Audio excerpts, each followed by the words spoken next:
Bom, então vejam bem, a gente vai terminar aqui uma discussão rápida acerca de máquina síncrona, né? Que foi da onde a gente parou no último encontro. E aí a gente termina a parte de máquinas síncronas, tá? E na verdade a parte de máquinas, né? A gente fala de motor e de gerador, né? Mais especificamente de motor de indução, foi o assíncrono, né? E o gerador síncrono dentro da máquina síncrono, né? Foi essa última agora.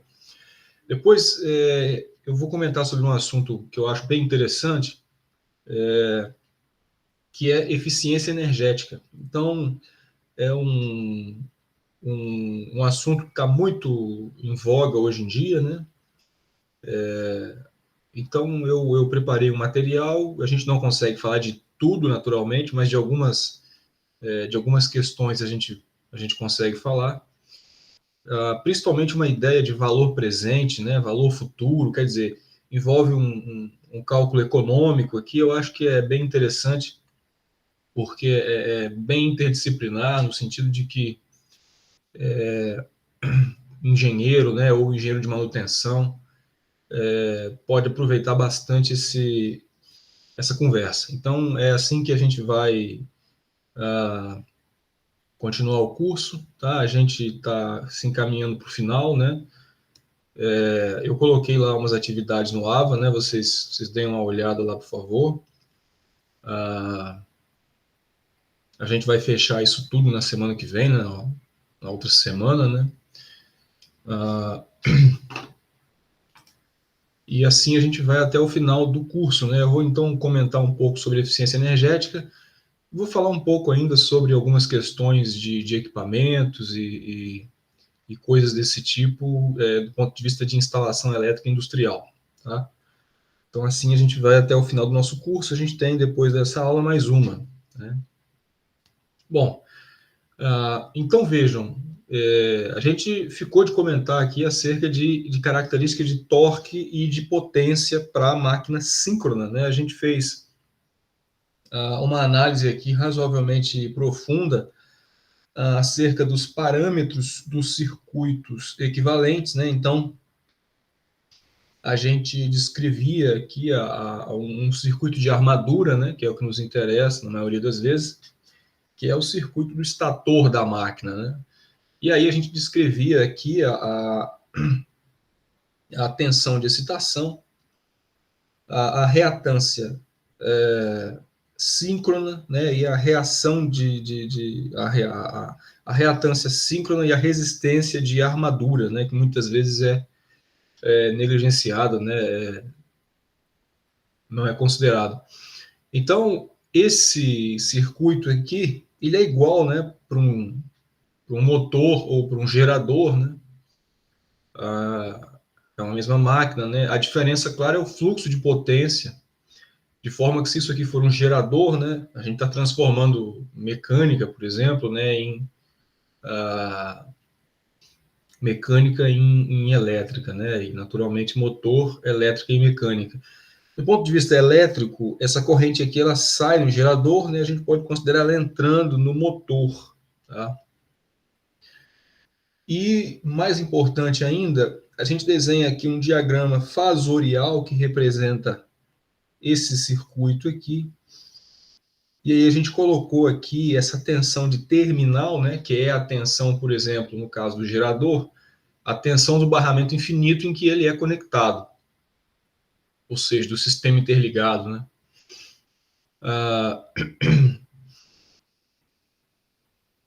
E a gente colocou essa tensão aqui na fase zero, né? E aí, veja, aparece aqui uma corrente, naturalmente, essa corrente ela está defasada dessa tensão, como tem essa característica indutiva aqui, ela está atrasada, né? Ela vem aqui para baixo. Inclusive, isso vai definir o fator de potência desse circuito aqui. E aí vai aparecer também a defasagem, vai aparecer a defasagem entre a tensão de terminal e a tensão de excitação, né? Então, veja que é aquela tensão proveniente da corrente de campo, né? Da corrente lá do rotor, daquela alimentação que é realizada, né? E aí, essa defasagem, aparece aqui esse ângulo delta, que é um ângulo importantíssimo para a gente, justamente esse ângulo, ele é chamado de ângulo de potência ou ângulo de torque. A gente vai ver a importância desse ângulo agora, porque é através do ajuste desse ângulo aí que é feito o ajuste, por exemplo, de potência. Tá? Se esse ângulo for positivo, veja como nesse caso aí é positivo, essa característica é de um gerador. Tá? Se a gente tem um ângulo desse daí negativo, a gente tem uma característica de um motor, tá? Que seria esse caso aqui. Esse ângulo vai influenciar no fluxo de potência. Tá? Então, de antemão, eu já vou falar que a potência ativa, né, vai acompanhar esse ângulo no sentido de que ela vai ser proporcional ao seno desse ângulo aí. Então, quer dizer, sendo esse ângulo positivo, o seno dele é positivo, né? Então, para essa máquina, de forma análise positiva, ela vai estar gerando a potência, né? Afinal de contas, é um gerador, né? Nesse outro caso aqui, esse ângulo é negativo, né? E aqui a máquina, então, vai estar consumindo, né? No sentido de que ela vai ter uma potência negativa, então a relação de transformação, né? De conversão mecânica, né? Eletromecânica é de maneira que a energia elétrica é transformada em mecânica, né?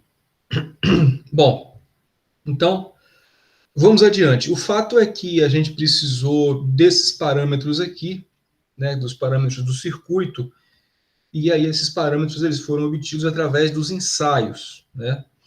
Então tem um ensaio a curto-circuito, tem um ensaio a vazio, né, da máquina síncrona, né, de forma que a gente chegue, ou que a gente tenha chegado, ou que a gente chegou até esse gráfico aqui, que é justamente o gráfico a partir do qual a gente faz a análise para chegar àqueles valores, né? Esse gráfico ele é proveniente justamente dos ensaios, né? Então, o ensaio a vazio, né? E o ensaio em curto, né?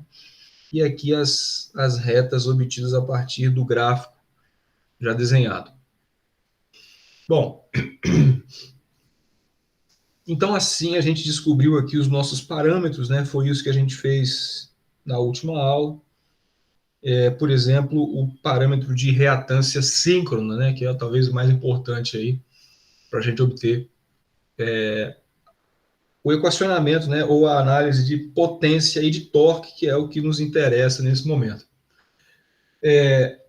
Veja, essa análise que a gente vai realizar, né, e que a gente tem feito, no sentido de que obtenção de parâmetro vai realizar a análise de potência, ela é baseada em uma máquina síncrona do tipo de rotor uniforme, né? Aquele rotor cilíndrico. Tá? Existe a máquina síncrona de polos salientes, né? A gente viu isso. E há uma certa diferença dessa reatância síncrona quando os polos são salientes. Tá? Nesse caso, é como se a gente tivesse duas reatâncias, uma reatância em que o entreferro é maior e uma reatância em que o entreferro é menor, né? Porque há uma saliência do polo em alguns momentos. Mas a ideia da obtenção das equações de torque e de potência, né, e dos ensaios é muito parecida. Tá? Então, eu não vou entrar no mérito da análise da reatância de polos salientes, porque vão aparecer duas, né, o que a gente chama de XQ e de XD. Tá? Mas a análise aqui, o equacionamento é muito parecido. A única diferença é que a análise física, né, traz a informação de que a gente tem uma reatância numa situação de polo saliente, ou seja, de entreferro ali menor, né, e uma reatância de entreferro maior, né? Bom, então, dito isso, vamos continuando aqui a história, né? Avaliando a característica, né, de torque e de potência da máquina, porque isso é bem importante, porque aqui é que a gente vai de fato entender, por exemplo, como que é feita a geração de energia, né, no sentido de que ela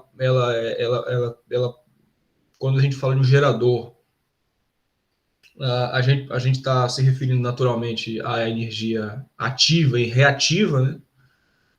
Ah, e também como é que seria, por exemplo, a característica de torque de um motor, tá? E há aqui um limite de utilização, né? O que a gente chama um limite de perda de sincronismo dessa máquina, porque há um limite de potência e há um limite de torque envolvido na operação da máquina. Até esse limite, essa máquina funciona de forma correta. A partir desse limite, a gente fala que a máquina pode perder o sincronismo, né? Ou seja, ela não vai mais girar mecanicamente a mesma velocidade síncrona, né? Então, aí toda a ideia da máquina se perde, tá?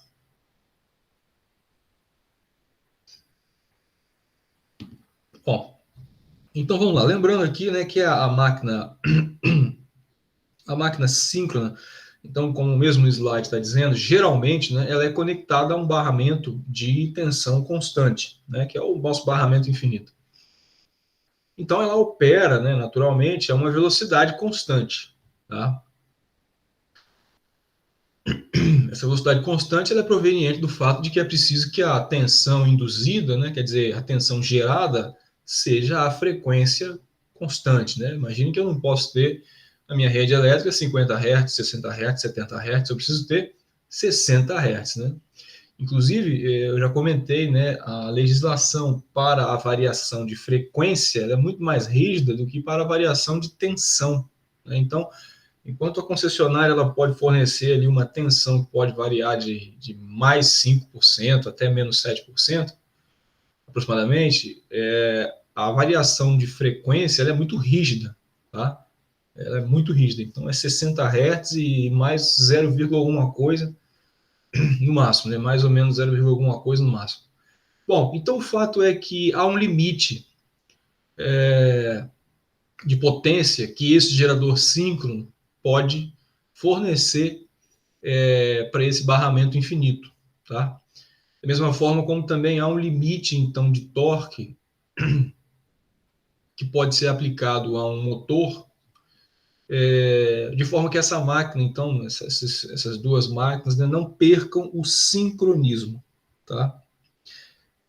Então, a gente vai obter aqui algumas expressões analíticas, justamente para transferência de potência e para o torque desenvolvido, e avaliar quais são esses limites, do que eles dependem, né, quais são os parâmetros envolvidos, etc.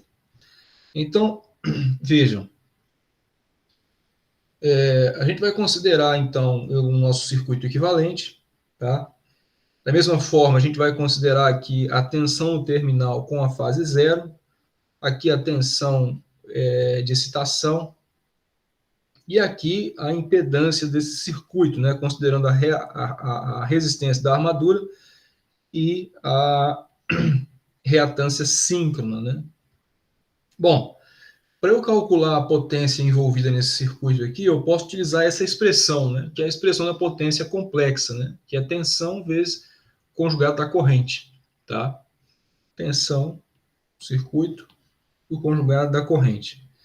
Então, veja, a ideia aqui é que eu obtenha o conjugado da corrente, né, a partir desses parâmetros aí de cima, uma vez que a tensão terminal está ali, é VT. Né? Então, veja, a minha ideia é obter a potência, né, no caso, complexa, né, de forma que eu tenha, então, aqui o meu S, aqui a real, P, e aqui a reativa, né, ou a imaginária, no caso aí, Q, né? Então, veja, a corrente, nesse caso aqui, né, ela pode ser dada por qual expressão? Tensão de estação menos tensão no terminal sobre a impedância. Vê? Porque é a tensão aqui menos a tensão aqui dividido por essa impedância, né? Lei de Ohm, né? É a tensão aqui no meio sobre essa impedância. Isso é a corrente, né? IA. Como eu quero ela conjugada, né? Então eu vou pegar esses fasores aqui e usá-los de forma conjugada, tá? Então você vai ter aqui então esse EF conjugado, Z conjugado, V conjugado, Z conjugado, né? Colocando aqui agora os ângulos, né? Ou seja, os módulos e os ângulos, você tem o módulo de EF, o módulo de VT e o módulo de Z, né? A questão é que o delta virou negativo por conta do conjugado, né?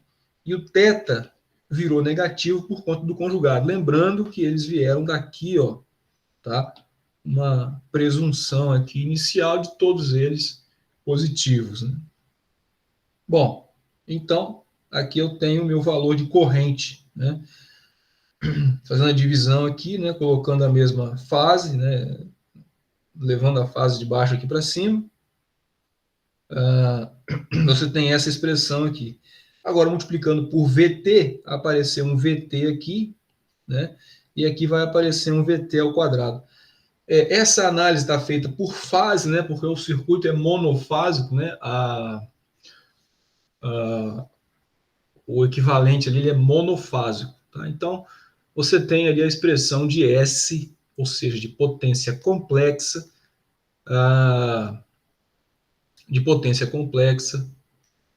por fase, tá? O VT não influenciou na fase, porque a fase do VT é zero, né? Então, quando você passou ele multiplicando aqui por todo mundo, não influenciou em nada nas fases. Bom, uma vez que eu tenho ali, então, a minha potência complexa, né? Se eu pegar a projeção no eixo P, no eixo real, no eixo X, aí, eu tenho a potência ativa, né? Se eu pegar a projeção no eixo imaginário, eu tenho a potência reativa. Então, fazendo o cosseno, né, para fazer a projeção no eixo real, você vai ter isso aqui, né? Esse módulo, o cosseno do ângulo. Esse módulo, o cosseno do ângulo, como potência ativa envolvida nesse processo, e pegando o seno, potência reativa, né, envolvida nesse circuito aí. Bom, se a gente fizer aqui uma consideração comum, tá? Que é negligenciar, né, ou não considerar a resistência da armadura, né, resistência dos condutores, né, resistência dos enrolamentos do estator, o que vai acontecer? Eu vou ter o único ponto de impedância ali é reatância síncrona, né? Então isso vai simplificar bastante a nossa vida ali, tá? E aí, o que a gente vai ter? A gente vai ter que o seno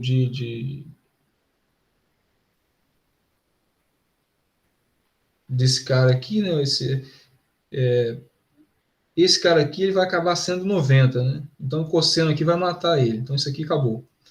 Aqui a gente tem um cosseno, vai ser então 90 menos θ, o que vira seno de θ, né? Então toda expressão de potência, se você multiplicar por 3 você obtém a trifásica, se torna isso aqui, tá? Então essa expressão de potência é essencial, tá?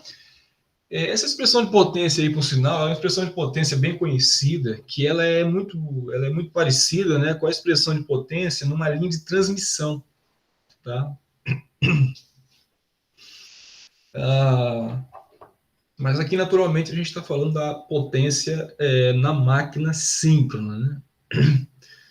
Então, veja, a potência, ela para valores fixos de excitação, né, ou seja, que por sua vez vão depender lá da corrente do rotor, ela varia aqui com o seno do tal do ângulo de potência, né? Ou seja, isso aí varia de forma senoidal também, né? E aí há um valor máximo aqui, naturalmente, que é essa parte aqui da frente, né? Então, essa é a potência máxima que um gerador, por exemplo, pode jogar no barramento infinito, né? Quando esse sujeito aqui é quanto? Esse seno é 1, né? Então ele vai acabar sendo 90 graus. Então essa é a potência máxima, é uma condição limite de operação do gerador. É esse ângulo de potência aí em 90 graus. Tá? Bom, então justamente aqui o valor da potência máxima, e aí a simplificação aqui de cima também simplifica um pouco a potência reativa envolvida. Né? Então, observa aqui que a potência reativa também está simplificada. Aqui, né, a gente passa a ter lá um seno de 90, né, que é 1, e aqui um cosseno de θ. Né? Então, a expressão de potência reativa trifásica passa a ser essa daqui. Tá? Bom, então, essa análise aí é a análise de potência. Né? A partir dela, naturalmente, a gente tem as expressões de torque. Né? Então, se a gente considera ali, né, o torque, né, como sendo a razão da potência com a velocidade de giro, né, afinal de contas, a potência numa máquina rotatriz, né, é o torque vezes a sua velocidade de giro angular, então você tem a expressão do torque. Né? A velocidade de giro aqui é síncrona, né, considerando a máquina síncrona, né, atuando de forma síncrona, claro. Né? Então, pegando a minha potência trifásica e dividindo pela velocidade, eu tenho ali o torque. Então, observa que o torque também varia proporcionalmente ao seno do delta. Né? Ou seja, esse ângulo é chamado de ângulo de potência, mas também é chamado de ângulo de torque. Tá? E aí eu também vou ter um valor máximo de torque, nesse caso aqui medido em Newton-metro. Né? Qual é o valor máximo de torque? Bom, o valor máximo de torque é justamente essa parte aqui, né? Esse termo aqui adiante. Que, por sinal, é o valor máximo de potência sobre a velocidade angular. Né? Veja, a gente tem tratado comumente aqui a velocidade em RPM. Né? É natural que, nesse caso aqui, eu coloque em radianos por segundo, né? O que eu teria, então, que multiplicar lá meu N, né, em RPM por 2π e dividir por 60, né? Para as unidades aqui convergirem para Newton-metro. Né? Então, eu tenho aí as minhas expressões de potência e de torque. Tá? E aí elas têm essa característica aqui de variação com respeito ao ângulo delta, né? Ou esse ângulo aí de potência, ou ângulo de torque. Né? Então, veja aí que o valor máximo das duas é justamente quando o ângulo é 90 graus. Tá? Então, veja, esse ponto ele é um ponto bastante importante para a gente. Tá? O fato é que essa máquina ela pode ser carregada, né, digamos, gradualmente até o limite de potência e o limite de torque, tá? Que é chamado de limite de estabilidade estática da, da máquina. Tá? Então, se esse ângulo fica maior do que 90 graus, a gente fala que essa máquina ela vai perder o sincronismo. Tá? E a gente não pode deixar que isso aconteça. Tá? Esse torque máximo, né, ele também é chamado de torque de pull-out, tá? Da máquina síncrona. Esses valores eles podem ser ajustados durante a operação, tá? Então, como, né, que a gente faz esse ajuste? Como que a gente lida com esse valor máximo, por exemplo, de torque, né, ou de potência? Veja que como essa esses valores, né? Por exemplo, eles dependem de VT e de EF, e você considera que VT vai estar constante, né? Porque está ligado a um barramento, por exemplo, né? Ou alimentação. Esse torque de pull-out aí, ele pode ser aumentado se você aumentar o EF, né? Que é a tensão de excitação, tá? Então, por exemplo, você tem aqui uma possibilidade de aumentar o EF, né? Para aumentar o valor máximo de torque, tá? Esse EF, ele vem lá, por exemplo, da corrente do rotor, né? Então, se você aumenta aquela corrente, você pode aumentar a tensão de excitação, tá? Então, por exemplo, se você tem ali um motor, né, que a carga sobre ele está aumentando muito,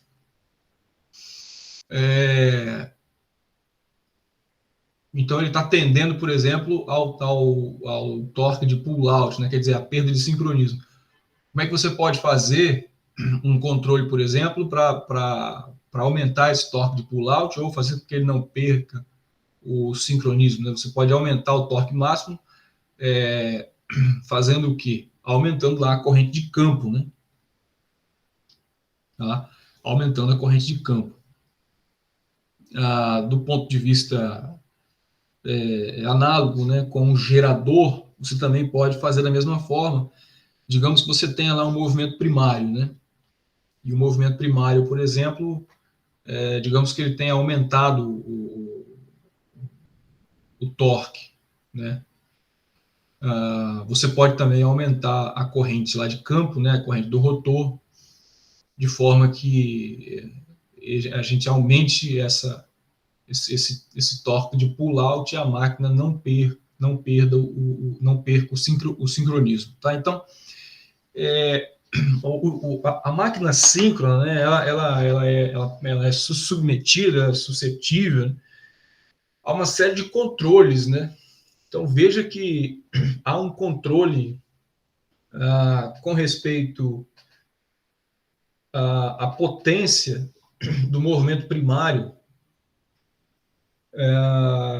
de giro, né, no gerador para geração de potência elétrica ativa, mas não é possível que haja aumento de velocidade, porque senão a tensão induzida vai ter uma variação de frequência. Então, geralmente o que acontece é o aumento do torque, para que a potência aumente sem aumentar a velocidade. Ao mesmo tempo, se esse torque aumentar muito, eu posso mexer, por exemplo, na corrente de campo, para que eu não chegue numa perda de sincronismo. Então, há uma série de controles que são realizados, a gente conversou sobre alguns deles, numa máquina síncrona, né? Principalmente usada como gerador. Tá? E aí veja também que o ângulo, esse ângulo aqui, ele não pode ultrapassar os 90 graus, que seria o valor máximo, né, tanto de potência como de torque. Tá? A gente vai fazer um exemplo agora que justamente fala dessas situações aí, e aí isso vai ficando mais claro. Tá? Então, vamos lá. Olha só, esse exemplo aqui vai aplicar essas equações, essa última discussão, e vai deixar esse papo aqui um pouco mais claro. Tá? É um exemplo bem interessante de colocação de gerador na rede e variação de torque, variação de corrente de excitação e tal. Tá? Tudo bem aí, pessoal? Vocês estão me ouvindo?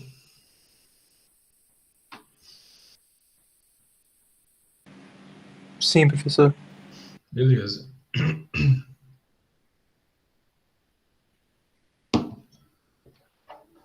Então, olha só, a ideia aqui é a seguinte, né? Você tem aqui uma máquina síncrona, trifásica de 5 kVA. Então, isso é o quê? Potência nominal, né? Ligada a 208 volts, tem 4 polos, 60 Hz, está ligada em Y, e ela tem lá uma resistência de estator, né? Aquela resistência de armadura, RA, negligenciável, né? Pode ser considerada zero, né? e ela tem a reatância síncrona de 8 ohms, né, por fase. Então, já foi ensaiada essa máquina, então a gente já tem o valor da reatância síncrona aqui. Então, veja, essa máquina, então, ela está operando como gerador, e aí ele está dizendo assim, ó, em paralelo com uma fonte, né? Ou seja, com um sistema aqui, como se fosse em paralelo com um barramento, ou seja, foi colocado em paralelismo, e esse barramento, né, essa fonte de potência aí, ou o sistema em que ela está ligado, é trifásico, 208 volts, 60 Hz, naturalmente. Né? Então, é como se a gente tivesse uma situação, por exemplo, dessa daqui. Né? Cadê? Vamos olhar aqui. A gente tem, naturalmente, aqui uma só, né? Esquece o resto aqui. A gente tem aqui, então, uma máquina síncrona ligada a um barramento aqui com aquelas características, tá? Ou ligada a uma outra máquina, né? Uma outra fonte com aquelas características. Né? O fato é que ela está conectada a um sistema de tensão, né? Com aquelas características ali. Bom, aí a primeira pergunta é: determine a tensão de excitação e o ângulo de potência quando a máquina está fornecendo a potência nominal, né, ou seja, 5 kVA, a 0,8 atrasado, né, de fator de potência. E aí ele pede para fazer aqui o diagrama fasorial desse sujeito aqui. Então, veja, a gente vai, sempre que a gente for determinar esses parâmetros aqui, a gente vai lançar a mão aqui, né, quer dizer, vai utilizar o circuito equivalente. Tá? Então,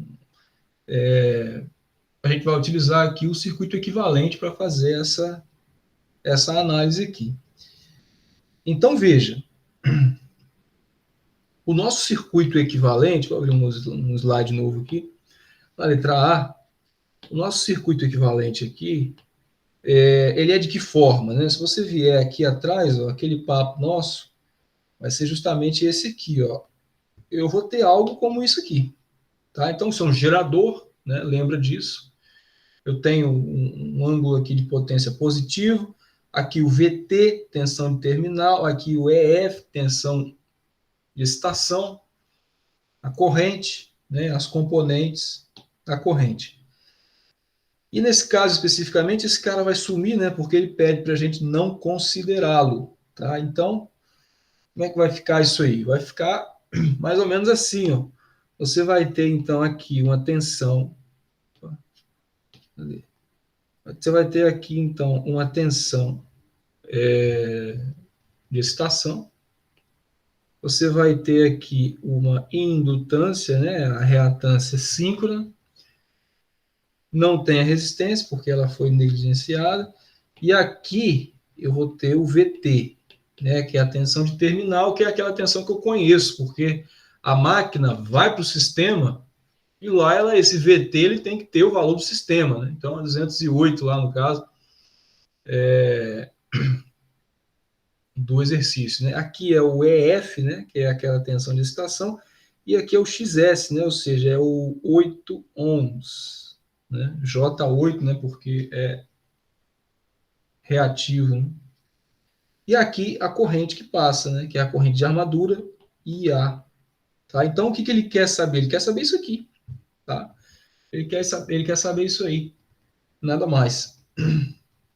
Bom, e ele falou que a máquina opera com um fator de potência igual a 0,8 em atraso. Né? E isso daqui a gente tem que sempre saber, nesse caso aqui, que isso é um gerador. Está, né? Operando como gerador. Bom, então, nossa ideia é calcular isso aqui. Tá? Então, veja, vamos lá, a gente tem que escrever a expressão desse circuito aí, né? A expressão desse circuito aí parece ser simples, né? Então aquela tensão ali atrás, né, que é o EF, né, vai ser o quê? Vai ser dada pela, ó, EF, né, lei de Ohm, é isso aqui mais isso aqui, né? Então, é dado por VT mais a corrente multiplicado por aquela impedância ali, né? Então é aqui que eu vou brincar, né? Aqui que eu vou analisar. Naturalmente isso aqui tudo é fasor, né? Aqui já está na parte, já está na forma retangular, né? Isso aqui é um fasor também. Então, vamos lá. A primeira coisa a pensar aqui é o seguinte: a gente não pode esquecer que quando a gente especifica a máquina, né, ela vem com valores de linha, tá? Então, ó, valor de linha. E esse sistema aqui ele é monofásico, né? Então, se ele é monofásico, tá? A gente tem que lembrar que esse VT aqui, então, na verdade, que é fixo, ele é 208 sobre raiz de 3, tá? Que é monofásico. Então, não esqueçamos disso daí. Com isso, então, eu tenho EF igual a VT, agora, né? 208 sobre raiz de 3 é 120. Então, vai ser 120, tá? 120. É comum fixar esse cara ali na fase zero, né? Ele está reto ali. Mais a corrente, tá? E aí? Quanto é que vale essa corrente aqui? Olha, ele fala que a operação é nominal, né? Ele fala que a operação é nominal. Então, eu descubro a corrente para a operação nominal da seguinte forma: você tem, então, a potência aparente, né? Que é o S em módulo igual a raiz de 3 VL e L, né? Lembram-se disso. Então, a corrente, naturalmente isso está na armadura, que é esse IA aí, ela vai ser 5K sobre raiz de 3, 208, né? Então, essa corrente aqui, ela dá aproximadamente 13,9, 14 amperes. 13,9 amperes. Mas aqui eu coloquei a tensão de linha. Sim, porque a expressão da potência prevê tensão de linha. E a corrente de linha? Nesse caso aqui não tem problema, né? Vai ser a mesma aqui do circuito equivalente monofásico, tá? Então são 13,9 amperes aí mesmo. Aí veja, uma questão bem importante aqui. Você tem o módulo da corrente aqui, né? Porque ele deu o módulo da potência, né? Mas ele não disse o quanto era ativa ou quanto era reativa, né? Mas na verdade disse, né, para você obter a fase da corrente. Então ele disse que o fator de potência era 0,8 atrasado, tá? Então o cosseno que se refere a esse valor aqui é menos 36,9 graus, tá? 36,9 graus. Ou seja, o atraso da corrente com respeito à tensão, né, é 36,9 graus, tá? Então, dessa informação aí do fator de potência, você tira a, a fase da corrente, tá? Ou seja, então você vai ter aqui 13,9 com fase menos 36,9. E aqui, essa reatância é 8 ohms, né? Então, para deixar todo mundo aqui na forma polar, é 8J, né? Então, é 8 com fase 90 graus, tá? Pronto. Então, aqui acabou a brincadeira. É só eu resolver essa conta aí. E a minha tensão de excitação é F.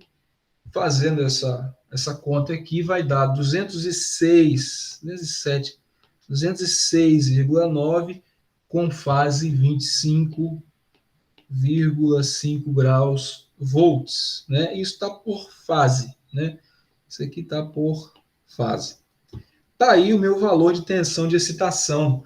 Então, veja aqui uma coisa bastante importante, que é a seguinte: esse ângulo é positivo, né? É o ângulo de potência, né? Esse cara aqui, tá? Esse sujeito aqui é o nosso delta, tá? Esse sujeito ali é o nosso delta. Ele é positivo, né? Por que ele sai positivo dessa conta aqui? Porque isso é um gerador, né? Porque isso é um gerador. Então tá aí, você tem a tensão de excitação, né? Que é aquela tensão proveniente lá da corrente de campo, né? Que você coloca lá no rotor. A tensão do barramento, né? Que você liga essa máquina. E aqui características da máquina, né?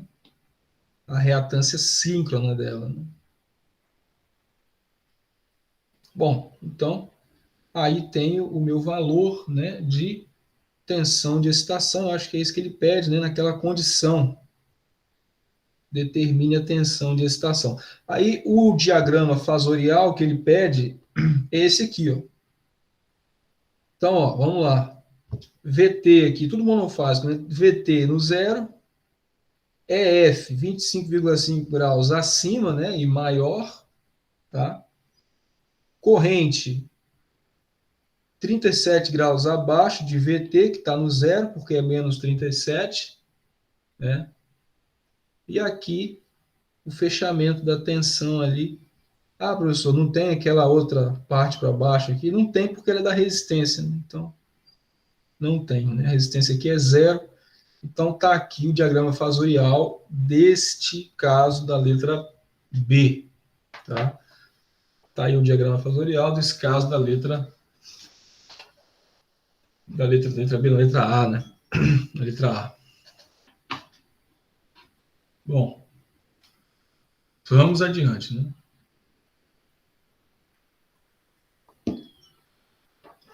Na letra B, agora sim, o que ocorre aqui, né? Ele está pedindo o seguinte, vamos lá, olha, isso aqui é interessante, hein? Ele vai aumentar a corrente de excitação de campo, né? Ou seja, vai aumentar aquela corrente do rotor em 20%, sem mudar o movimento primário da máquina, tá? Então imagine lá na hidrelétrica, né? Eu estou aumentando a corrente de campo e eu não estou mexendo no distribuidor, né? Aquela estrutura hidráulica lá, né? Que faz aquela estrutura mecânica, né? Que passa água lá, que é hidráulica também, que faz aumentar a potência da água ali, né? A potência do movimento primário, a potência da turbina, né? Mas eu aumentei 20% a estação, a estação de campo, né? Aí ele quer saber o seguinte, para esse caso, né?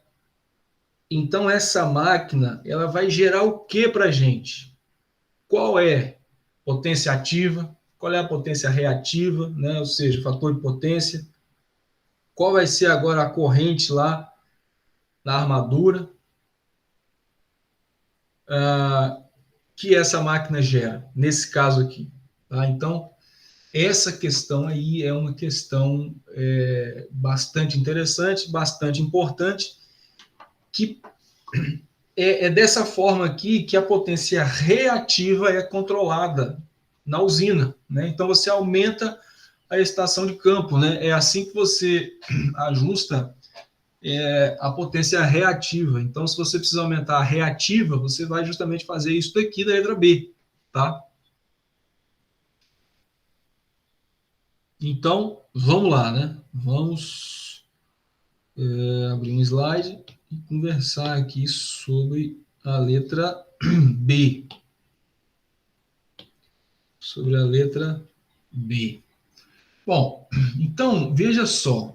Você aumentou, então, a IF, né, em 20%, tá? Isso daqui, pessoal, leva a um aumento da tensão de excitação em 20%, tá? Lembre-se que na operação, né, ligada ao barramento, a minha corrente de excitação, ela varia de forma proporcional à tensão de excitação, né? Então, ela acompanha essa linha aqui, ó, a linha de air gap modificada. Então, um aumento de 20% aqui leva a um aumento de 20% aqui, tá? Então, essa é a questão. Quando você aumenta 20% da corrente de excitação, lá no rotor você aumenta em 20% a tensão de excitação lá no estator, tá? Então, você tem 20% a mais de EF, tá? Você tem 20% a mais de EF. Só que veja a interpretação do problema, e uma questão bastante importante aqui, que é a seguinte: como você não mudou o movimento primário, tá? Como você não mudou o movimento primário, a sua potência ativa permanece a mesma, né? Porque você não deu mais potência ali de giro, tá? Então, a sua potência anterior é igual à potência atual, tá? Ou seja, o seu P antes é igual ao seu P depois. Qual é a expressão de P para antes e para depois, né? Você tem VT vezes EF sobre XS seno do ângulo. Isso aqui necessariamente é igual a VT vezes EF XS seno do ângulo. Ah, mas o que que muda então? Ora, VT não muda, porque está ligado ao barramento. EF muda, então vou botar um linha aqui que é o posterior, 20% a mais. XS não muda, né? Porque depende da máquina. Então o XS ali está igual, tá?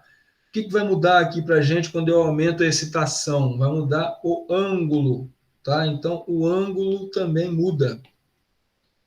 Então vou botar um linha aqui no θ. Com isso, qual é a expressão que a gente chega aqui, né? A expressão que a gente chega é que EF vezes seno de delta anterior é igual a um EF' seno de delta linha, tá? Qual era o valor anterior de EF? A gente acabou de calcular, 206,9. Qual é o valor anterior de delta? 25,5. A gente acabou de calcular.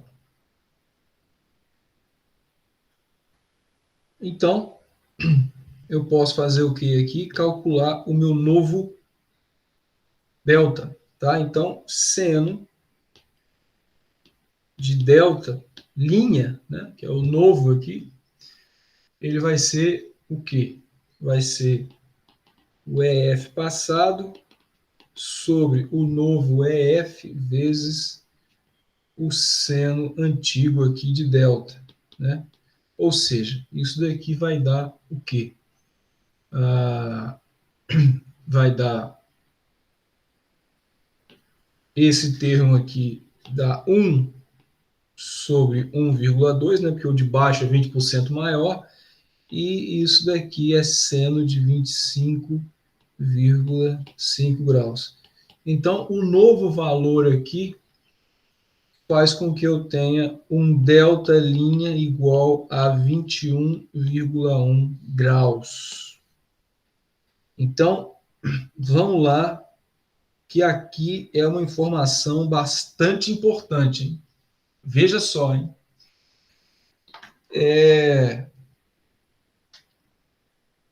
Então, eu aumentei a corrente de campo, aumentei a tensão de excitação da máquina e não mexi na potência ativa, né? e não mexi na potência ativa. Então, com isso, necessariamente o ângulo de potência ali foi modificado. Esse ângulo de potência, veja, ele diminuiu, tá? Esse ângulo de potência, ele diminuiu. Ou seja, no nosso diagrama, é como se ele tivesse saído daqui do 25, né? E tivesse vindo para cá, para baixo, assim. Tá?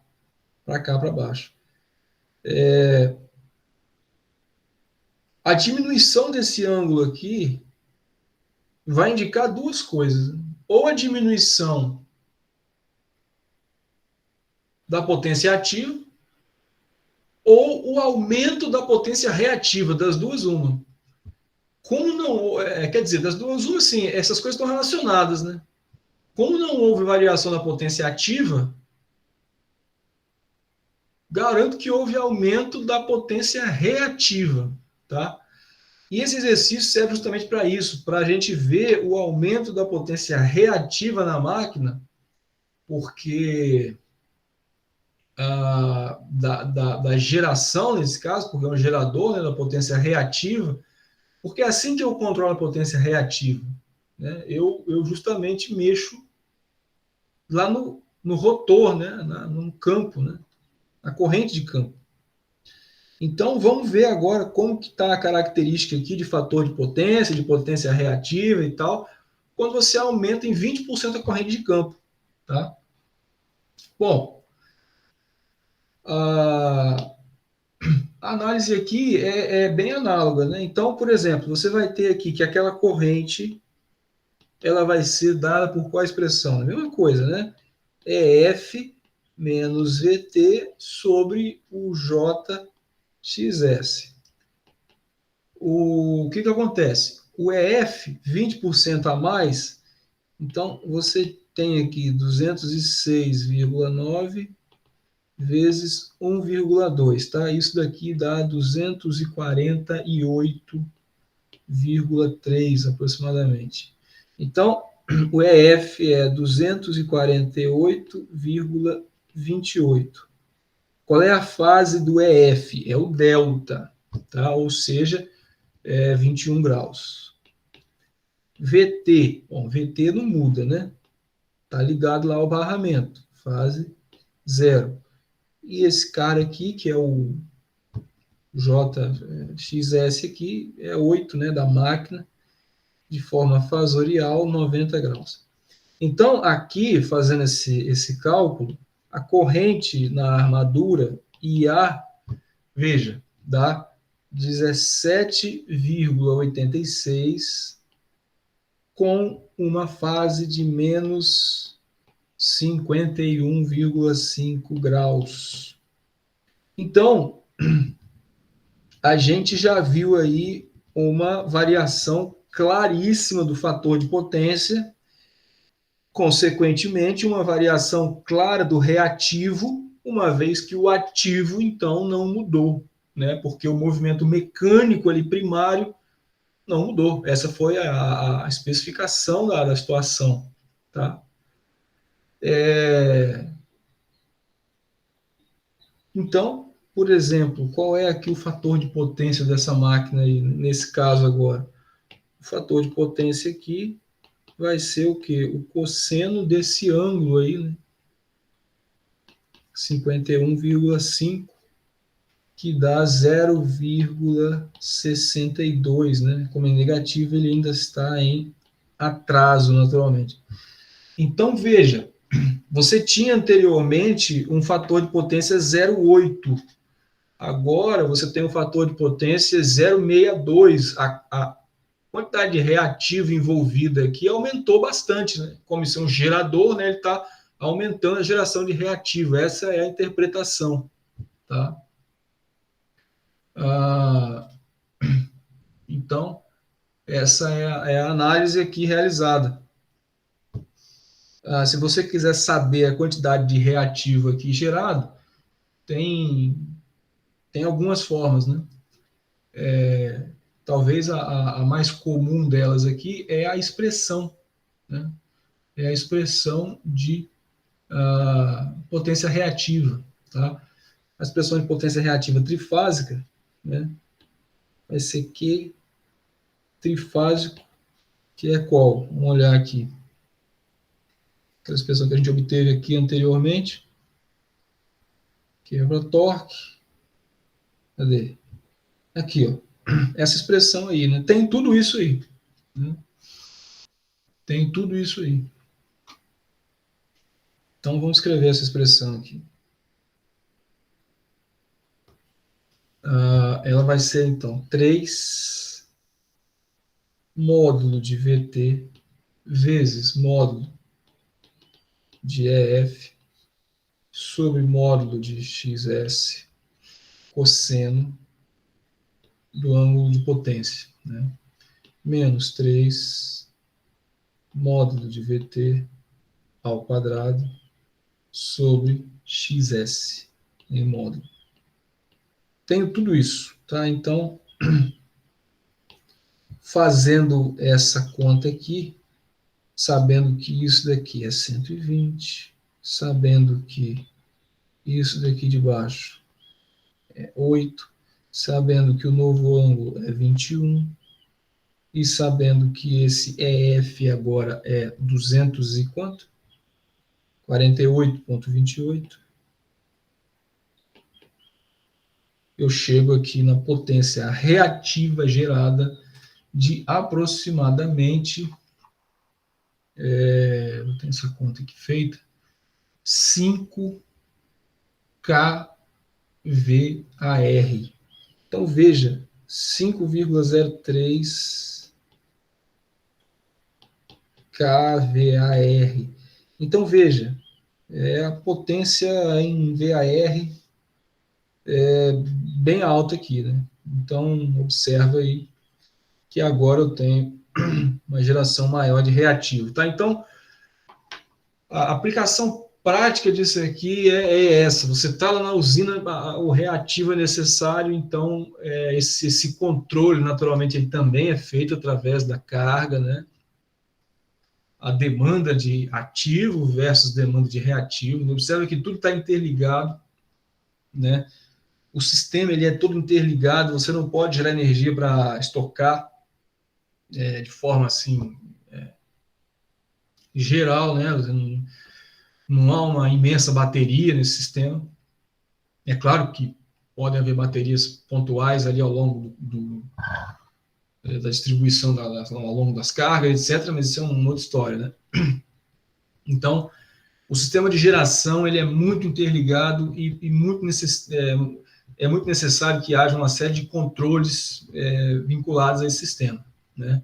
Potência ativa, potência reativa, que está vinculada a um controle de corrente de campo, que está vinculada a um controle de potência primária, que não pode deixar de ter um controle de frequência de geração, que está vinculado à velocidade da máquina. Então, observa como tudo está muito correlacionado, né? Os algoritmos de controle, né, a forma como isso é controlado, o modelo que é utilizado para obtenção dos modelos da planta, dos valores de set point, né, e tal, isso aí vocês veem com um pouco mais de cuidado, né, na verdade, vocês veem na disciplina de controle de sistemas dinâmicos, tá? Não especificamente só para esse tipo de controle aqui, para controle de forma geral. Bom, então, aqui temos a situação de aumento de reativo, né? E aí a letra C, vejam a letra C, que é uma questão bastante interessante, que ele volta à situação da letra A, tá? Ele volta à situação da letra A e ele fala assim, olha, vai aumentando gradativamente a potência do movimento primário, né? Ou seja, vai abrindo um pouco ali o distribuidor da turbina e vai aumentando a potência dela. Isso tem que ser feito de forma gradativa, né? Ou de maneira devagar, por uma série de razões, né? Para que ele não perca o sincronismo, para que você não aumente a velocidade de giro ali, de forma que a frequência saia do padrão e etc. Aí ele fala, qual é o limite de estabilidade? Né? Ele está se referindo à máxima potência. Tá? Então, quais são os valores correspondentes a esse limite? De fator de potência, né? Corrente lá na armadura, né? Potência reativa e tal. Né? Ou seja, a variação ali das potências nesse caso. Né? Então, como que a gente faz isso daí? A gente faz da seguinte forma. Vamos lá na letra C. A letra C. Então, ele quer saber o limite, né? Ele vai aumentando a potência ali ativa, então ele vai até o valor máximo, né? A estabilidade. A potência ativa máxima, né? Se a gente for lá na expressão, então a potência ativa máxima, ela é dada justamente por aquele coeficiente do seno, né? Que é de forma trifásica. 3 vezes VT vezes EF sobre XS.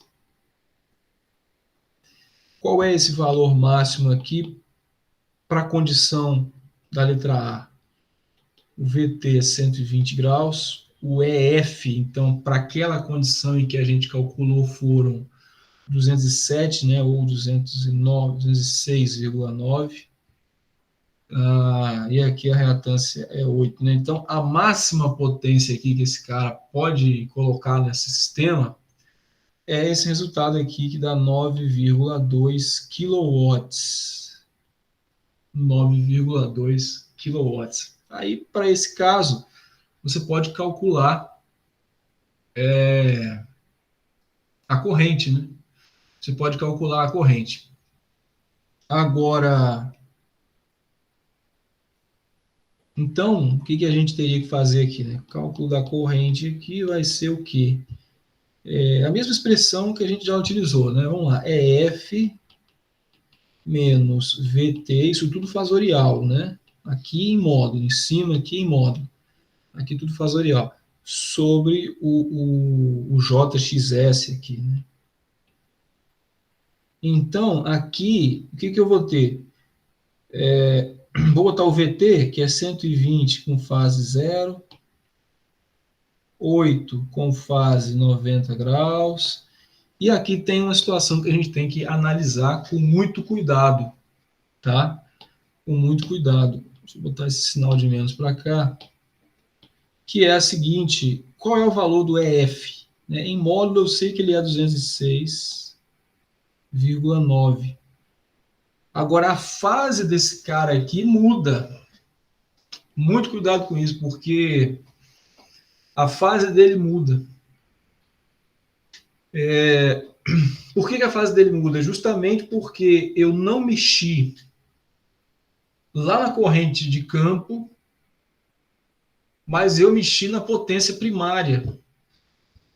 E a potência primária, ela vai ser proporcional à variação do ângulo, do seno do ângulo. Né?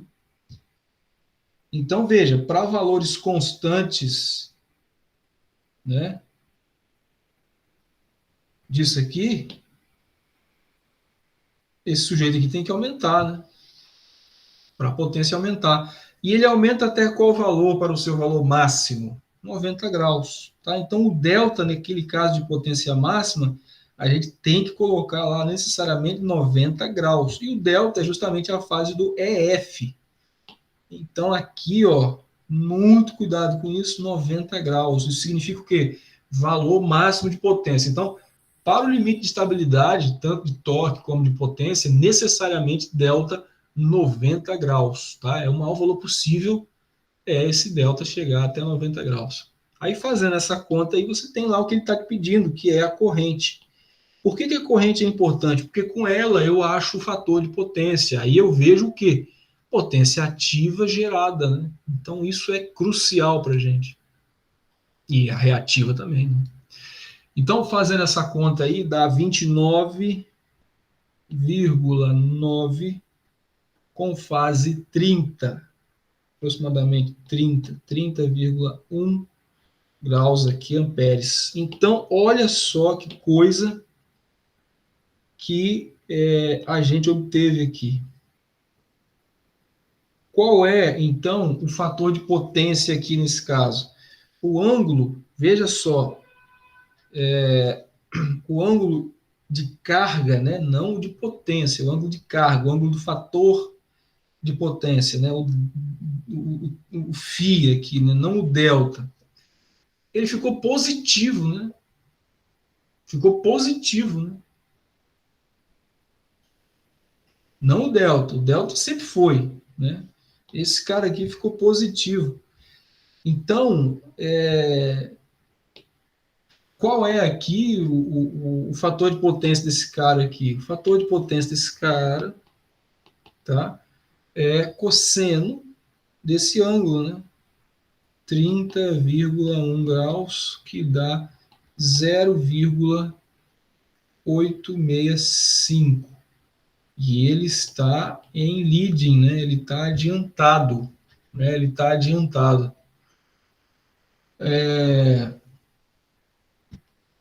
Esse cara está adiantado. Bom, então veja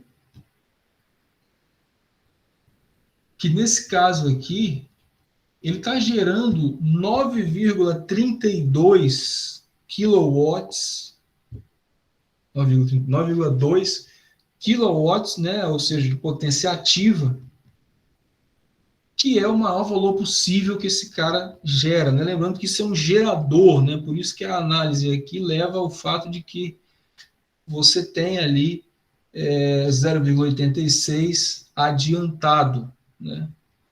Então, o maior valor possível de potência ativa aqui são 9,2 quilowatts. E aí, se eu fizer o diagrama fasorial desse negócio aí, vai ficar bem interessante da gente entender, que é esse daqui, ó. Então, veja, ó, o VT aqui no zero, o EF 90 graus para cima, e olha aqui o IA, ó, o Φ, como é que ele ficou positivo, né? Antes, ó, ele estava aqui para baixo, né? Mas esse cara subiu tanto, que para fechar aqui esse negócio, todo mundo teve que subir, né? Com exceção do VT, que ele está fixado ali na fase zero. Então, subindo todo mundo aqui, ó, esse cara ele ficou positivo, né? Esse cara ficou positivo. E aí você tem uma geração aí de 9,2 quilowatts, tá? Assim, então, temos a forma da gente aumentar a potência ativa, né? Aumentar a potência ativa dessa máquina. Então, vamos lá, fazendo uma comparação rápida aqui, ó, inicialmente ele estava numa situação padrão, digamos, né? Ele estava aqui a 0,8, né? Com potência nominal. Então, você tinha aqui 4 kilowatts, né? Ele tinha 4 kilowatts. Depois, 4 kilowatts e 1 kVAR, né? Depois você aumentou a corrente de campo e aí você passou a ter um cara com o objetivo de aumentar reativo, né? Então você passou a ter um cara que gerou ali para gente 5 kVAR. Aí você voltou à situação inicial, diminuiu a corrente de campo, não quero saber de reativo agora, e aumentou a potência do movimento primário. A análise foi realizada e dos 4 kilowatts ele deu ali no máximo, né, chegou no ponto limite ali de 9,2 kilowatts. Se você aumenta a potência lá primária, ela vai perder o sincronismo.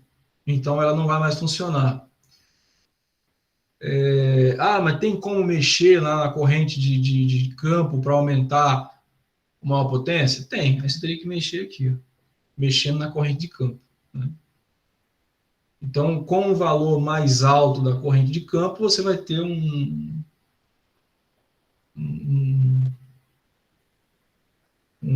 naturalmente um maior valor máximo aqui, né? Porque isso aqui aumenta, tá? Então veja, aí a gente fez, acho que uma análise bem interessante aí justamente da operação, né? E um pouco para mostrar como que funciona esse controle aí de uma máquina numa usina hidrelétrica, por exemplo, né? Ou termoelétrica, né, mais especificamente, porque a gente está fazendo uma modelagem do circuito mais voltado para polo cilíndrico, para rotor cilíndrico, né? Polo não saliente.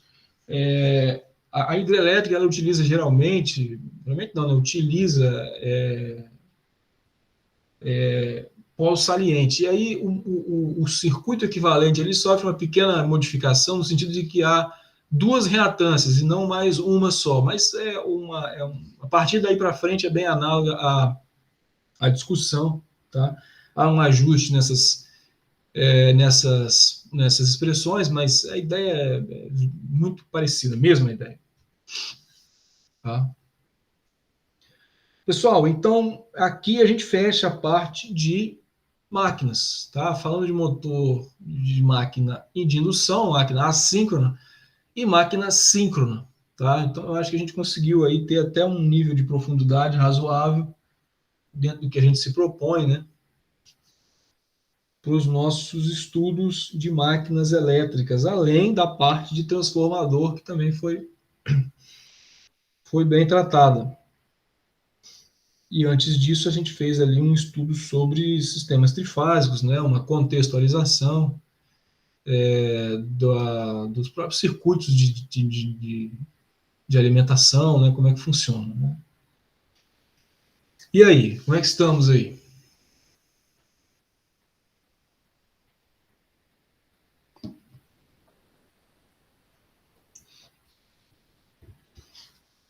Estamos indo, né? Bom, então, eu comentei na aula passada, né, mas para a gente finalizar aqui, eu vou fazer uma comparação rápida da utilização dos motores síncronos versus os de indução. A gente já viu bastante diferença, né, já viu bastante ponto positivo de cada um, ponto negativo de cada um. A gente consegue, aí, com o estudo do curso, né, com a visualização das aulas, entender bastante esse processo. Tá? Mas aí vamos lá, né? A gente sabe que a aplicação clássica, né, de máquina síncrona é o gerador, como a gente tem visto, né? Então, 90 e tantos por cento da energia gerada para a gente vem de máquina síncrona, né? E a ideia é que assim continue. Afinal de contas, a nossa estrutura de geração está baseada em hidrelétrica e termoelétrica, né? Então, a gente está falando de máquina síncrona, né? Bom, aí veja, o motor síncrono, né, geralmente ele tem uma eficiência maior do que o motor de indução. Então, isso já é um ponto positivo para ele, né? E para aplicações de velocidade constante, né, ele é bem interessante. Tá? Então, como ele diz aqui, né, para compressores, né, bombas, centrífugas, etc. Né? Ah, a questão é que há uma relação aqui que a gente pode fazer um gráfico de potência versus velocidade e fazer um locus aqui, né, um lugar aqui, para a gente escolher um motor síncrono ou um motor de indução. Né? Lembrando que o motor de indução, ele, na maioria das vezes, vai ser mais barato, vai ter uma construção mais simples, tá? E o motor síncrono vai ter uma eficiência maior e ele pode fazer um controle de fator de potência, né, como a gente já viu em alguns exercícios. Então, a gente pode chegar a um gráfico como esse daqui, em que você tem aqui uma região que é mais indicada de motor de indução, quando a gente tem aqui velocidades muito grandes e potências medianas, né? Quando a gente tem velocidades menores e altas potências, né, então é interessante que a gente utilize motor síncrono, tá? E há uma região aqui intermediária que aí vai depender muito da aplicação, de cada situação, de cada necessidade, que um ou outro pode ser utilizado, tá? E aí, para terminar, eu até comentei na aula passada, né, que a gente tem uma aplicação bastante interessante, que a gente chama de motor síncrono linear. O motor síncrono linear, assim como a gente pode também montar um motor assíncrono linear, é um motor, né, um sistema de movimentação que não provê movimentação rotacional, e sim linear, né, ou translacional. Que uma aplicação interessante é justamente esse veículo de operação magnética, né, esse veículo de alta velocidade. No Japão hoje já tem alguns, né? Então tem algumas variações de tecnologia, mas geralmente o que ocorre é uma alimentação de uma possível armadura, né, ou estator aqui, digamos, no trilho, tá? E aqui você tem um campo magnético que é variável, né? E aí, se você tem aqui, por exemplo, os supercondutores, né? Hoje em dia fala-se muito em supercondutores, nesse possível, entre muitas aspas, rotor, né? Ou esse secundário, a ideia é que esse dispositivo aqui acompanhe esse campo magnético. Então, você consegue justamente puxar essa máquina através dessa estrutura aí, né? E realmente há uma flutuação, né? Uma levitação aí por conta da força magnética, né? Isso está muito ligado a desenvolvimento de materiais supercondutores, né? Justamente para que esses ímãs aqui, né, sejam ímãs extraordinários, né? Esses polos magnéticos aí, tá? Então, é como se fosse a ideia de um motor síncrono linear, tá? Bom, pessoal, então, capítulo lá no AVA, depois vocês deem uma olhada nos pormenores, tá? Para vistas de avaliação e de curso, naturalmente vejam do que a gente falou, façam essa comparação e assim terminamos a parte de máquinas, tá? Então, nós vamos falar agora de um papo aí que está muito em ascensão, né? Por sinal, hoje, exatamente hoje, a ANEEL, né, junto com o governo, em conjunto com o ONS, né, sobre o qual a gente já falou, estipulou uma terceira tarifa ou uma terceira bandeira vermelha, né, ou, como eles estão dizendo, uma bandeira de escassez hídrica, que impõe aí um valor mais caro ainda a cada consumo de 100 kWh de energia, né? Então, isso está totalmente relacionado à eficiência energética, né? Então, a gente sempre teve que procurar ações de eficiência energética, do ponto de vista industrial e residencial, mas nesse momento especificamente a gente está numa necessidade muito grande, né? É claro que ações de eficiência energética significa, ela significa investimento, né? Então, a necessidade é grande, mas é preciso ter dinheiro, né? É preciso ter formas de investir, tá? Bom, então a gente vai falar um pouco de alguns aspectos básicos sobre eficiência energética, mas que são aspectos de aplicação, tá? Então, apesar de eles serem relativamente básicos, alguns desses exemplos aqui são exemplos bem realistas, né? Na verdade, todos são realistas, né? E aí eu acho que é uma forma interessante da gente caminhar para o final do nosso curso, tá? E depois eu vou falar um pouquinho de alguns equipamentos, das instalações, dos projetos e tal. A gente tenta aproveitar bastante essas aulas, né? Essa aula de hoje, da semana que vem.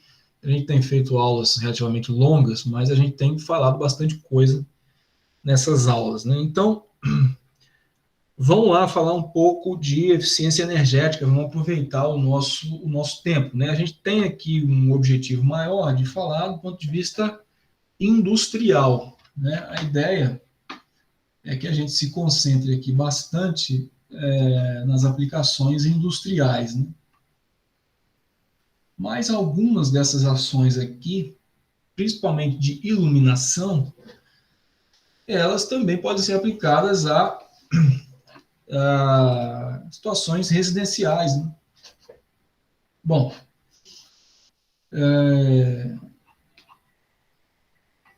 vamos lá, né?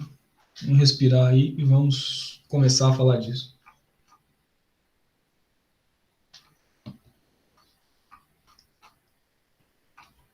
Bom, então veja só. Existem várias áreas na indústria em que a gente consegue desenvolver ações de eficiência energética, tá? Várias áreas. Vou falar aqui de algumas e coloquei lá um bom capítulo, um capítulo introdutório sobre o tema, mas já é um capítulo que traz bastante informação importante, interessante e aplicável. E lá nesse capítulo tem várias outras aplicações dessas todas outras áreas aí. Então, por exemplo, eu posso lidar aqui, né, eu posso tratar aqui com vistas a ações de eficiência energética em uma indústria, iluminação, a parte de condutores, a parte de fator de potência, a avaliação de motores. Então, tudo aqui é muito do ponto de vista elétrico, né? Ou um pouco mais do ponto de vista elétrico. Né? Agora, eu também posso tratar de consumo de água, de climatização, também posso tratar de a ventilação natural, a parte de refrigeração, né? Se eu tenho, por exemplo, uma indústria que requer refrigeração, um frigorífico, por exemplo, diferente de climatização, que é o ambiente, né? A parte de aquecimento de água, algumas situações que envolvam, por exemplo, escada rolante, elevadores, pontes rolantes, etc. A parte de ar comprimido, a parte de carga ou carregamento de transformadores, tá? A própria questão da instalação elétrica, o controle da demanda que tem a ver com a gestão da energia. Então, isso aqui é um papo que não é um papo tecnicamente difícil, mas ele é um papo que tem muito desdobramento, né? Então, veja, algumas dessas situações aqui a gente já até tratou um pouco, né? Então, a gente já falou aqui, por exemplo, da avaliação do fator de potência, né? E como que isso pode ter um desdobramento, por exemplo, para o condutor elétrico, né? E justamente também para a faturação, né, da energia, uma vez que você pode ter muito reativo e etc. Né? Mas a gente vai tratar aqui de algumas questões pontuais e interessantes, por exemplo, de motores elétricos. Tá? Por exemplo, do controle da demanda. Então, quando a gente começa a falar de gestão de energia, de gestão de carga, veja que a gente está falando aqui de uma série de áreas interdisciplinares e que envolvem basicamente o engenheiro de manutenção, né, ou um pouco do engenheiro de planejamento. E esse cara ele pode ser de uma área, inclusive, interdisciplinar, né? Porque veja aqui que ele vai tratar aqui de várias coisas. Né? Bom, então, vamos lá, né? Vamos com calma aqui que a gente tem uma discussão grande a ser realizada, tá? Sobre algumas dessas áreas aí. A primeira coisa que eu quero comentar é que é preciso que haja um aparelho, né, que pode ser, por exemplo, um analisador de energia, como esse daí, que ele tenha a capacidade de memória de massa. O que, que é isso? É a capacidade de guardar os dados, tá? Dados de quê? Dados de potência. Então, a gente vai levantar o que a gente chama de curva de demanda. E aí do seu propósito, tá?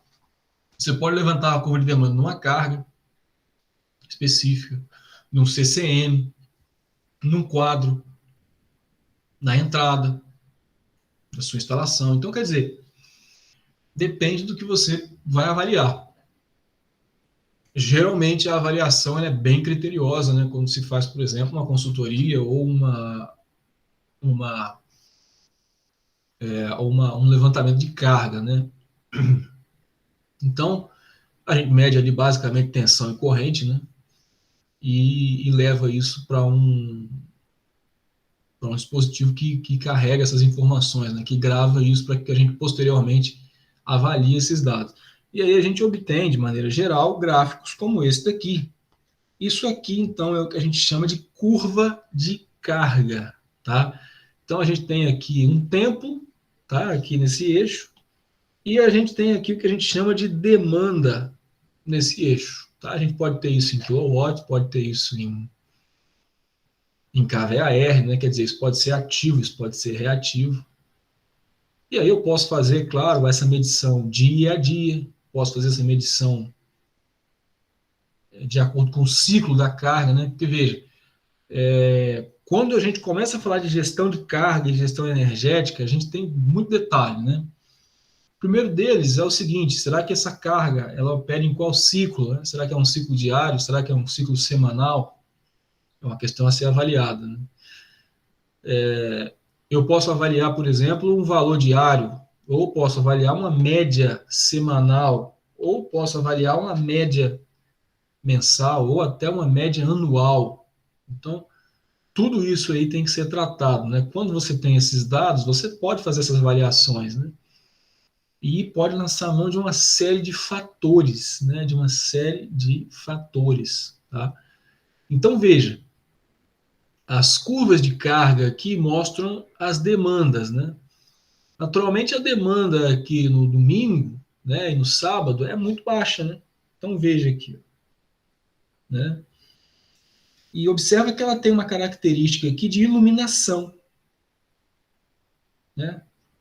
Existem curvas de carga características de determinada carga, tá?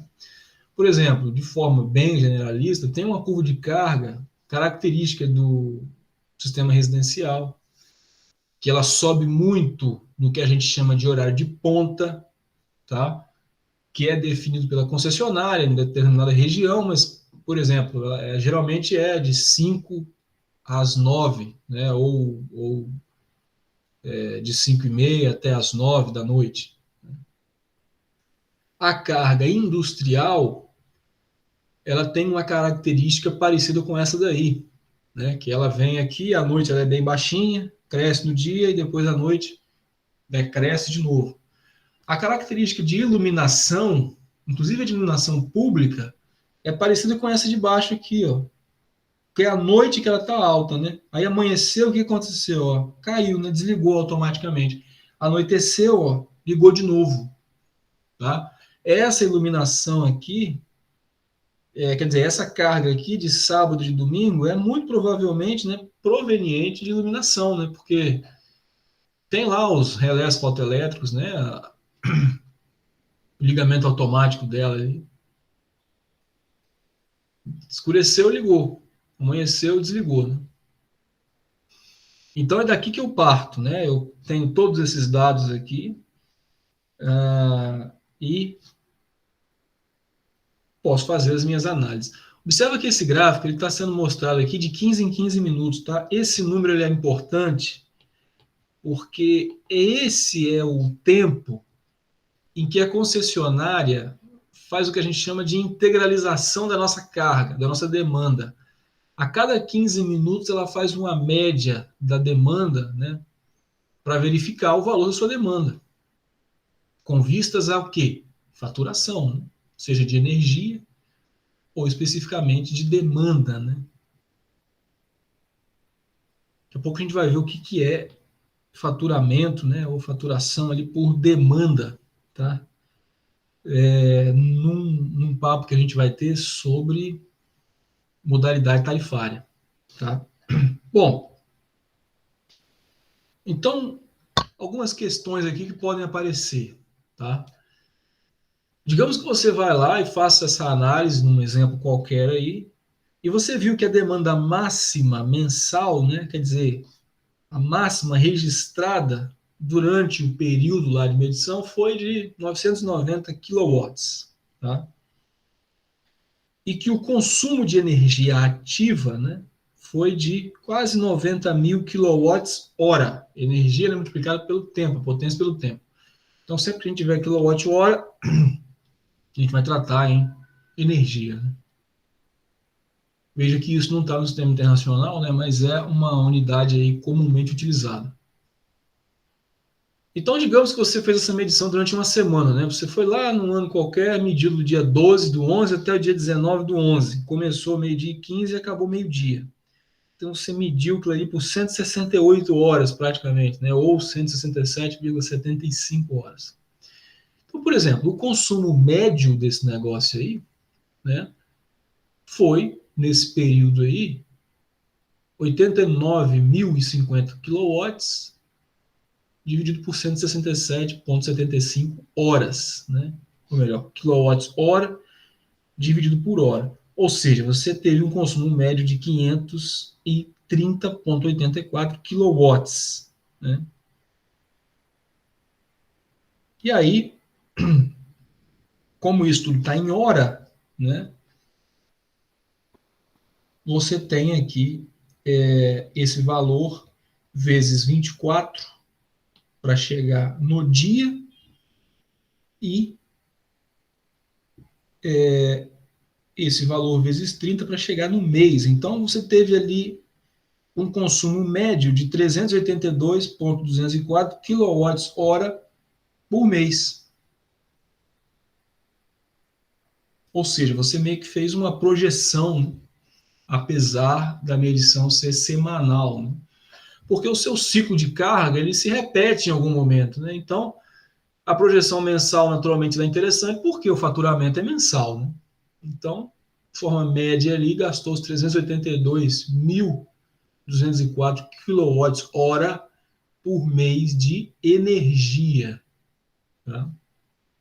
Bom, isso é só uma análise inicial, só um começo do que pode ser feito.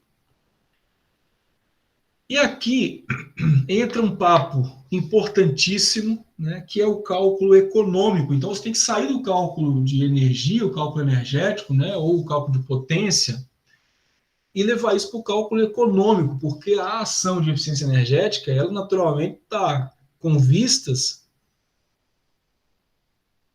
ao economia econômica, né? Ou seja, tem que pagar menos para quem está vendendo energia. Né? A questão é essa. E aí, é preciso que a gente tenha muito bem em mente um conceito de valor presente líquido, tá? E o conceito de payback, ou o tempo que o seu investimento retorna para a sua indústria, né? Para o seu investimento. Então, isso, hoje em dia, está muito voltado, por exemplo, à avaliação de o quanto que você faz lá a instalação de uma usina fotovoltaica, você tem um retorno, né? Você tem ali 5, 6 anos e tal, 7, depende de uma série de fatores, né? Ou até menos.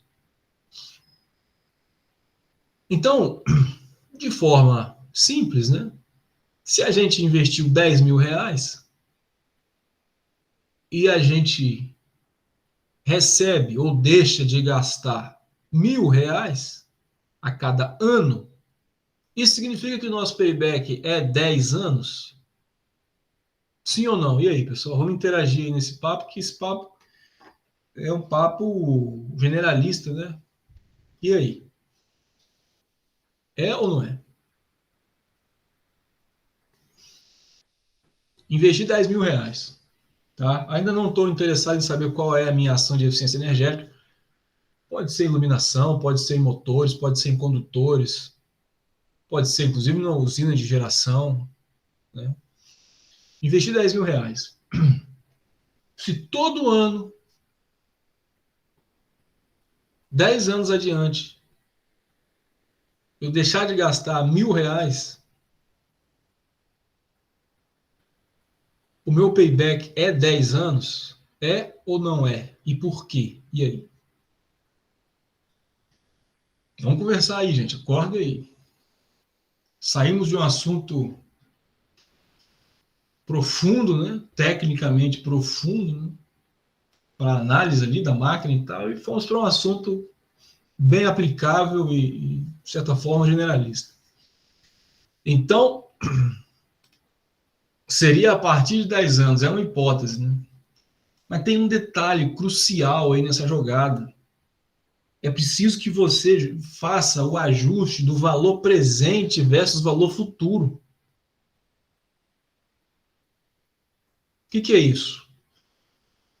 Quando você começar a pagar lá isso, né, ou deixar de pagar, né, ou começar a receber, por exemplo, os seus R$ 1.000 anuais, tá, ou mensais, seja lá qual é o período que você esteja avaliando, daqui a 5 anos, lá, o seu quinto ano, por exemplo, ou daqui a um ano também, daqui a 3, 4, 5, até o 10º, os R$ 1.000 que você deixou de gastar ou que você recebeu, eles não valem a mesma coisa que hoje. Eles não valem a mesma coisa que hoje. Então, é preciso que a gente faça essa análise de valor presente, né? Então, quer dizer, isso, por exemplo, né, quando a gente faz um financiamento de alguma coisa, de um carro, de uma casa, sabe Deus de quê? Você paga o quê? Você paga uma taxa de juro, né? É, então, quer dizer, se você for somar as parcelas do que você está pagando, é muito mais alto do que o que você pagaria à vista, né? Ou, por exemplo, numa modalidade aí qualquer de financiamento, se você quiser quitar o seu financiamento, você não vai somar as parcelas que você pagaria e falar, eu devo isso. Não, você vai pagar o valor presente, porque você está pagando agora, tá? Está pagando agora. Então, essa análise ela é importantíssima. Ou, se você quiser pensar, por exemplo, há uma inflação, né? Há uma inflação. Então, daqui a 5 anos, os seus R$ 1.000, eles não valem mais R$ 1.000. Então, se você parar por esse lado aí, você não vai ter um payback, então, respondendo aí a pergunta, em 10 anos, tá? Você não vai ter um payback em 10 anos. Você precisa ajustar isso para valor presente para fazer esse cálculo, tá?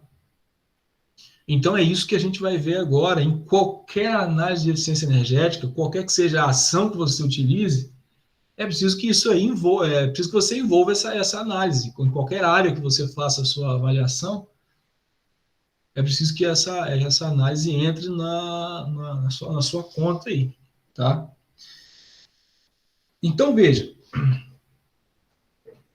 o valor presente líquido, né? Então, como está dizendo aqui, vai ser a soma algébrica de todos os fluxos de caixa descontados, tá? Então você tem aqui uma expressão, tá, que vai envolver os fluxos acumulados, tá, que é o quanto você está ganhando ao longo do tempo ou o quanto você está deixando de gastar naquele nosso papo.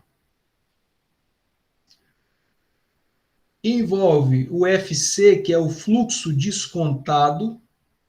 Então, tudo bem, todo mês você parou de gastar R$ 1.000, mas é preciso que haja um ajuste desses R$ 1.000 para o valor presente, né? Ou seja, esses R$ 1.000 daqui a um ano, eles não valem mais R$ 1.000, eles vão valer menos, tá? Então, essa análise é crucial. Ou daqui a 3, 4, 5 anos, ou meses, sabe Deus qual é ali. Envolve, claro, a quantidade de período que você está avaliando e o que a gente chama de taxa de desconto, né? Que é esse IR aí, que é justamente esse desconto aí, nesse valor, tá? Então, por exemplo, vamos lá, para ficar claro. Você tem uma indústria, então, que fez lá uma geração térmica auxiliar, né? 350 kW baseado em gás natural, tá? Então, fez um investimento de R$ 560 mil. Esses valores são valores até realistas, tá?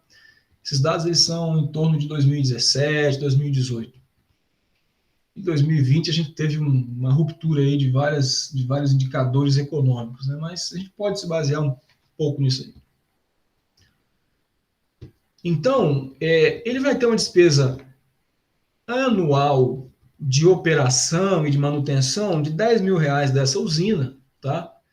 E o custo do combustível, né, ou seja, com gás natural, é de R$ 31.040. Tudo isso aqui de forma anual. Então, essa usina vai operar no que a gente chama em horário de ponta, tá? Horário de ponta é justamente esse horário em que a concessionária define um valor mais caro para cobrar a energia, tá? Geralmente é ali de 5h30 às 9, de 5 às 9 e tal, da noite, né? Então, a gente tem geralmente aí no dia 3 horas de ponta, tá? E 21 horas de fora ponta, que é o que a gente fala. Depois eu vou comentar um pouco sobre modalidade tarifária e como que essa tarifa, ela de forma geral acontece, mas por enquanto vamos pegando essas informações para entender esses conceitos aí de de ponta, fora ponta, período seco, período úmido e tal, né? Então, vamos lá, né? Ele já dá algumas informações para a gente aqui que a gente iria obter a partir das análises, né? Mas vamos lá. Então, a energia para a concessionária nesse horário de ponta, né? Contando 22 dias do mês, não trabalho final de semana, trabalho 22 dias do mês.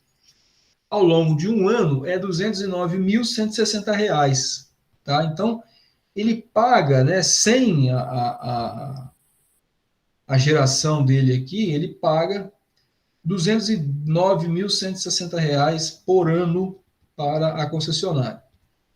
Mas ele fez investimento de 560 mil e vai ter um custo anual para ele de R$ 41.040. Tá? Então, ele fala aqui o seguinte, um desconto de 16% ao ano, né? Você faz uma avaliação de ajuste para valor presente de 16% ao ano, ele quer saber o tempo de retorno do investimento, ou seja, quer saber o payback. Como é que eu faço isso? Eu faço assim. Então, veja só, ele gastaria 209.160 para a concessionária, tá? E gasta para o sistema dele R$ 41.040. E o investimento dele foi de 560 mil. Então, a receita líquida dele aqui, né? Ele tirou lá 209 e gastou 41. Então, ele está gastando 168, né? 168, 120. Só que é preciso que seja realizado o que a gente chama de fluxo atualizado, né? Então, ou seja, depois de um ano, o seu 168 ele está valendo 144, justamente aquela taxa de desconto de 16%. Da onde que veio esse valor aqui? Daquela expressão, tá? Então, você vai pegar lá o seu 168 e 120 e vai dividir por 1 mais 16%, né? Que faz o quê? O cálculo do valor presente um ano depois, né? O cálculo do valor presente desse negócio aí.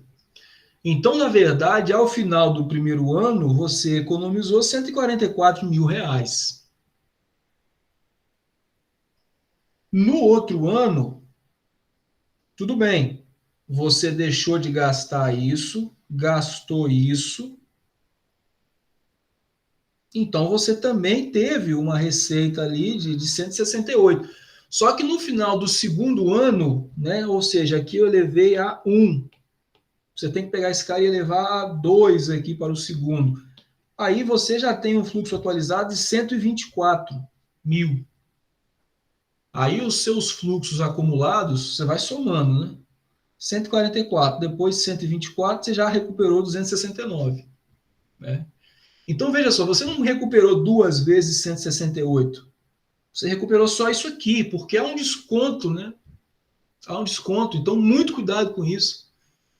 Inclusive, é claro que questões de inflação que envolvem aumento de tarifa, aumento das despesas e tal, elas estão embutidas aqui, tá?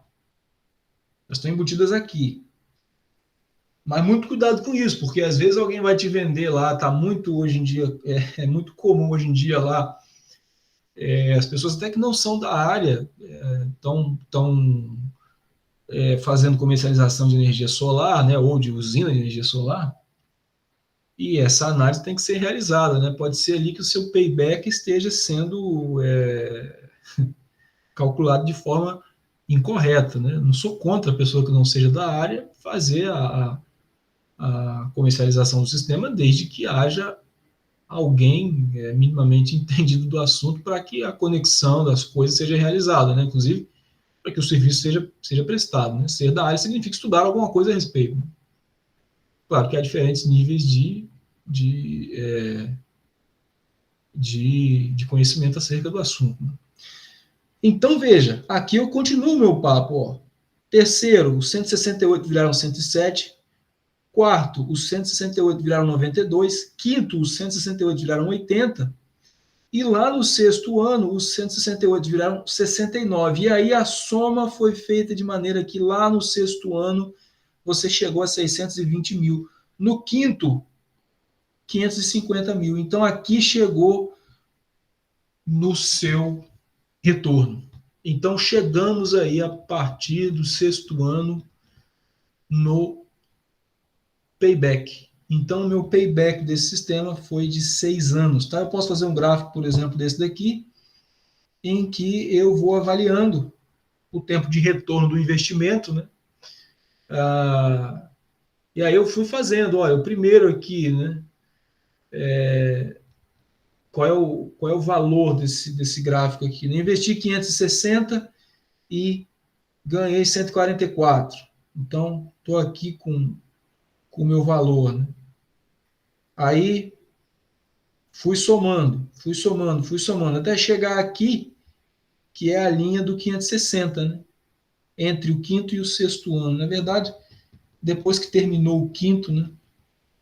E antes de finalizar o sexto, né? É ali que chegou no payback. Naturalmente, se eu tivesse os dados mensais, eu poderia fazer o payback exatamente no mês ali. Né? E aí, a partir de então, eu fui ganhando. Fui ganhando, fui ganhando e fui ganhando. É natural que isso aqui é uma projeção em que pormenores estão vinculados nos 16%. Né? Os pormenores estão vinculados aqui nos 16%. Né? Quais são os pormenores? Bom, estou considerando aqui que a manutenção desse cara aqui é 10 mil reais e não vai aumentar. Estou considerando que essa geração aqui sempre vai acontecer, né? Ela vai estar sempre. Na verdade, esses pormenores aí, eles nem estão ali nos 16%. Né? Os 16% são o quanto vale daqui a um ano, daqui a dois, daqui a três. Na verdade, eu estou considerando que isso aqui é robusto, né? Que vai continuar ali fornecendo. Despesas anuais, por exemplo, 31 e 40, né, com combustível. Tudo bem, isso aqui pode subir de preço e de alguma forma eu posso estar embutindo isso nos 16%, que é a taxa que é o que a gente chama ali de taxa de desconto. Né? Tá? Então, entenderam essa ideia? Entenderam essa ideia do cálculo do payback? Tá? Isso aqui a gente vai fazer essa análise para qualquer ganho. Né? Então, por exemplo, nós vamos começar aqui agora, né, ou na próxima aula, falar de iluminação. Nós vamos falar um pouco de iluminação, falar um pouco conceitualmente o que a gente pode trocar de lâmpada, né? Qual é o melhor tipo de lâmpada? Nós vamos fazer um exemplo de custo de troca de lâmpada e depois lá um custo de ganho energético e depois jogar numa tabela de valor presente líquido para ver o valor para ver o, o payback, para ver a taxa de retorno disso aí, tá? Pessoal, e aí? Como é que estamos? Entendido, né? Então, vamos pensar em terminar essa aula de hoje para a gente não ter assim um conteúdo muito maçante, tá? A gente vai entrar no exemplo aqui longo, eu não quero começar esse exemplo agora, que é a parte de iluminação, em que a gente fala aqui bastante, desde situações como a colocação da lâmpada, veja aí, tá? Até situações em que eu faço um exemplo aqui, de maneira que eu avalie quase ponto a ponto a quantidade de lâmpadas que tem em determinados locais, como guarita, copa, setor de tributação, arquivo morto e tal, que é uma troca de iluminação da parte administrativa de uma indústria. E na parte no galpão, né? Então, eu estou falando do setor de prensa, setor de compressor, setor de corte, setor de solda e etc. Eu estou falando aqui especificamente, nesse caso, para iluminação. Então, eu vou ver aqui a quantidade de lâmpadas, vou ver a potência de cada uma dessas lâmpadas, a potência dos reatores dessas lâmpadas, tá? Avaliar a demanda, avaliar o consumo energético aqui mensal, semanal, anual.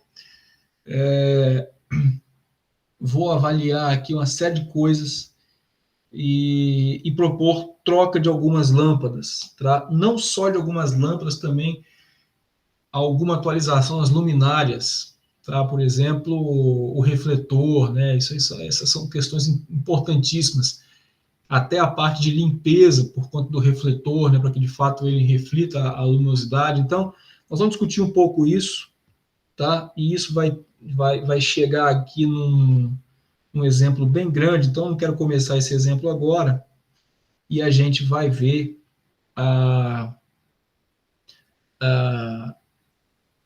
o payback dessa análise, né?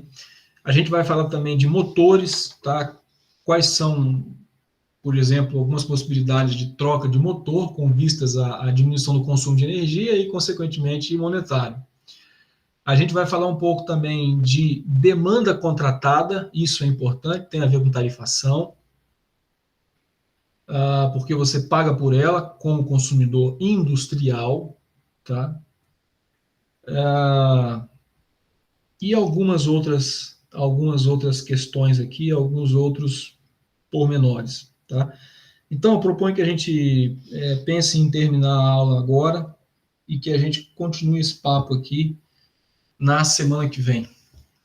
Beleza? Pode ser?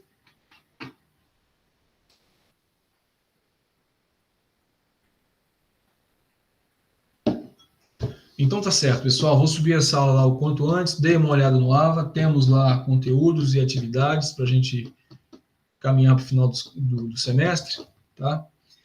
E aí ficamos em contato. Qualquer dúvida, me perguntem que a gente vai conversando lá no grupo, como a gente tem feito. Beleza?